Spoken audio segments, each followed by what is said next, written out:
I went from being broke, shy, and awkward to building a 7-figure brand, traveling the world, and living my purpose. But none of that would have been possible without this one skill that most people ignore: marketing. Now, I know what you're thinking. Marketing, that's just for businesses. Wrong. No matter who you are and no matter what your purpose is, you must learn marketing. When it comes to others, right? Marketing yourself to others, marketing your purpose to others, but also when it comes to yourself, marketing yourself on your purpose, marketing yourself on the fact that success is possible for you, marketing yourself on taking action. All of that falls under marketing.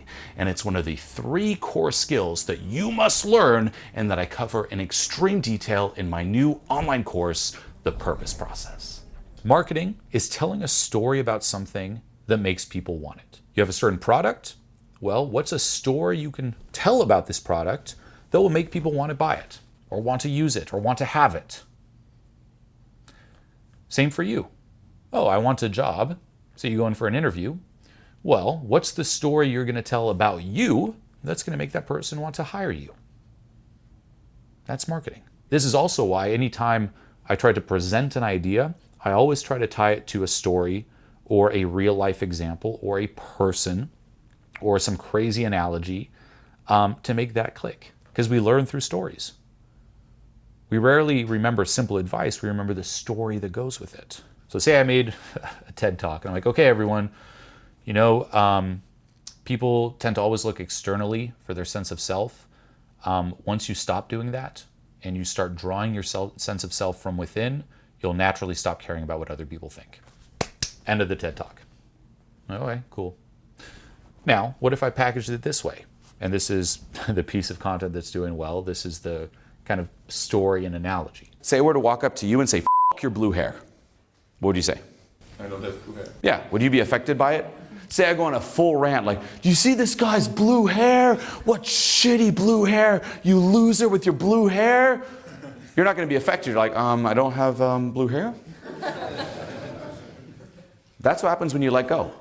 Someone could say, "You suck." They could disapprove. "You're not good enough." It would affect you the same as, "Well, I am good enough. What? I don't have blue hair." You're truly free. That'll make you remember it much more. That clicks much more. The whole blue hair thing. You're like, oh yeah, that makes that point really land. So I always try to do this with my content. This is important to understand. Once more, the question always ask yourself is, how do I apply this to me in my life? With every bit of content, I'm always looking at and asking myself, what are some stories or analogies that I can add to this that makes it click? It's not about the thing, it's about who they become when they get it. Say we take, Instagram, someone's gonna share a reel, like a little video. Why do they share it? This is also very important in terms of, well, how do I create viral content? Why does someone share it? Because of what it says about them and who they become when they share it. So someone might share something about, we got to protect the environment and nature. Boom, and they share it. Now, are they sharing it because it's, the environment and nature? Probably to some degree. It tends to be rooted in authenticity, but they also share it for, look at what it says about me. So when someone goes through, say, their stories and see what they share, it's like, oh, this person cares about nature. It's like kind of showing that virtue. It's who they become. They're now the person who cares about nature. They're now the person who shares that message. It becomes part of their online identity. That's why they share it. People don't share stuff because it's necessarily helpful. They share it by, what does this say about me?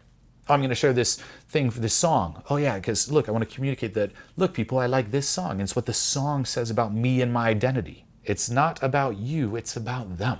Whatever it is you want to market, ask yourself, okay, why is this essential? Why is this the most amazing thing that a certain person desperately needs? And if your answer is like, well, it's because I put a lot of work in it and I really structured it out well and I did this and it comes from something I learned from a great grandparent and I also really like, it's my heart and soul. That's terrible because it's all about you, right? It's like, why is this a good store? Well, because it's my store. No one cares that's just making it about you. What they care about is them.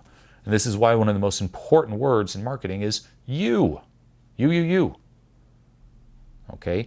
Also notice how, I won't say never, because I probably occasionally do, but almost never, at least I try to, never ever say you guys or you all or, like you plural. Never say that. Like, hey everyone, things like that.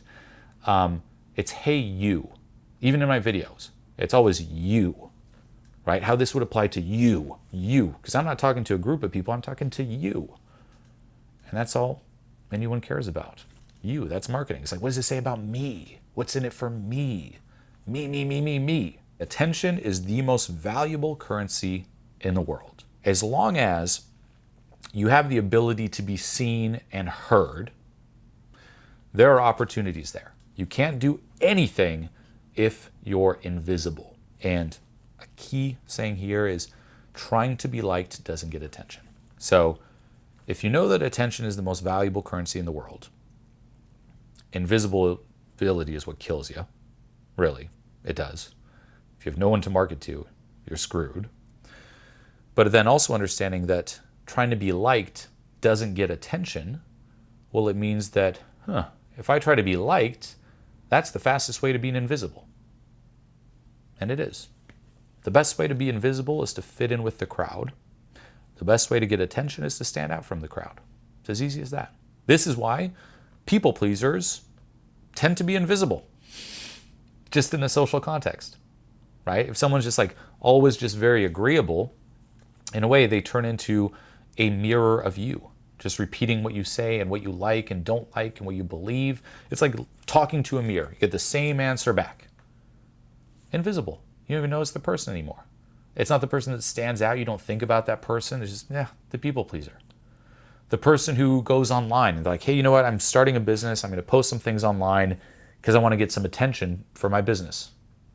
If they start going online and just posting content that they're hoping everyone will just like, there's nothing polarizing about it. There's nothing that'll just hook you. There's nothing special.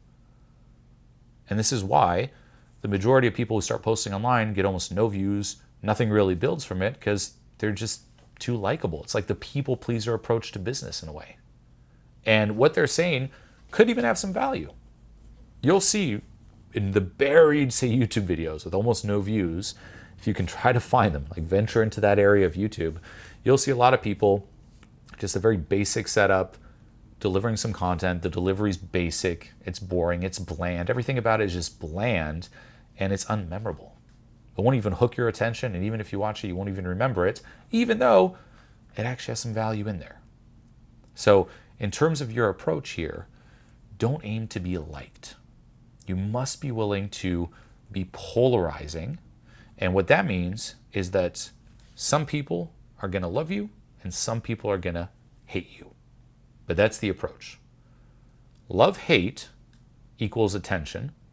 Liked, no attention. However, bringing it to the next points, negativity will get more attention than positivity. If you scroll through the news or even social media, anything that hits on negativity gets more attention. Any kind of, exclusive, this just happened, that person did this person's getting canceled. Did you hear about what that, like gossip? Did you hear what that person's doing? Even if you go into any store or online, like look up those like People magazine, so on and so forth, you'll see these heads like embarrassed. And there's like the photo of the celebrity, like a weird pose. And it's like all this stuff that's, again, built on negativity, criticism, gossip, people going down, like this person lost their job, this person's business, look at what happened to that person, the tragic death of this, whatever it is, speaks to our selective focus, our RAS. We just negativity, we just get drawn, or threats or things like that. So you will get more attention by doing that. All right. However, it won't hold attention as long as positivity, which is why you'll see people who tend to go a bit more on the polarizing shock side of things. And I did this early on with my brand, by the way. You will get a lot more attention much faster, right? It's kind of saying, like, always saying the edgy thing, or just so on and so forth. But if your entire message or marketing is based upon that, you'll lose it, right? Either you'll lose it because it'll destroy you because there's too much negativity, or after a while, it's just people move on, right? There's like, okay, next. So you want to kind of balance the two. It doesn't mean, again, positivity and negativity is better or not, but occasionally you'll want to kind of sprinkle in a bit of that edginess or kind of play in on the gossip or the shock because it does stand out. But to keep people and to really create a sustainable model, it has to overall be built on positivity. And you can combine the two. Simple example is even in a video, you could create some kind of shocking clickbaity title, and within the video, you provide the actual value behind it. So it's kind of like negativity to get the click, positivity to retain, right? Or positivity is a sprinkle of negativity. But do understand this dynamic. It's very important. Most humans, most adults are still high schoolers mentally, right? They still want to be the popular kid. They want to be the cool kid. It's actually a big motivator. Anything that'll help someone with just popularity, right? Like how to be cool, how to stand out, how to be popular, how to be high value, speaks to people because you're like, I'll live that dream, right? I wasn't the most popular in high school, but now I'll show them I'll be the popular person and I'll finally have that experience. It's a lot of people, right?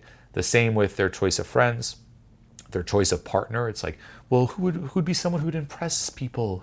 Who's the popular person the movie would go for? Oh, it's like they're just run by it. It's insane. So understand that. They want what other people want, right? They're always looking around. If everyone wants this, then you want it too, right? It's funny how, back in the day, everyone wanted to be, for example, a movie star or a rock star. And then it changed to, I want to be an influencer. I want to be a coach. There's always this new thing. And just because other people want it, you're like, I want that too. They want what other people have. We're never happy with what we have. We're always looking to others, right? The grass is always greener on the other side.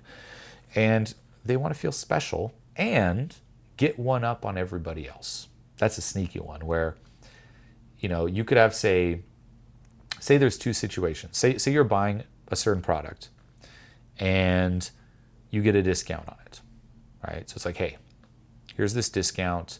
You're getting a discount. That'd be cool because it would, right? You're like, oh, I'm making a discount. Great. Feel a little special. But it wouldn't be as cool if option one is everyone gets the discount.